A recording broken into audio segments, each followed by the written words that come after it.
For today's video guys, andito po tayo ngayon sa Qatar Airport at andito po tayo ngayon sa Mariners Lounge.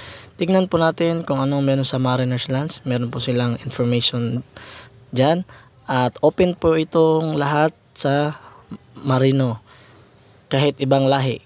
So open po to siya lahat, exclusive sa lahat ng mga Mariner. So ito po yung makikita nyo guys, may television area dyan, may smoking area, may toilet. Kompleto po lahat dyan guys. Tsaka maganda dito guys, komportable kasi maganda yung aircon nila, komportable yung mga upuan at meron din mga lamesa. Pwede din kayong mag-charge dyan kung nalulubat yung cellphone nyo while naghihintay kayo ng flight nyo pa connecting flight. So ito po yan guys, ang grabe ang ganda guys. Tsaka libre lahat ng mga food at drinks dito guys. Magsawa na lang kayo dyan. Meron din sila mga tubig, wines, iba't ibang klaseng wines, iba't ibang klaseng drinks. Libre po yan lahat guys. Kayo na lang po ang mamili kung anong gusto nyo according sa panlasa nyo guys. Yan, may mga desserts, may mga iba't ibang klaseng tinapay.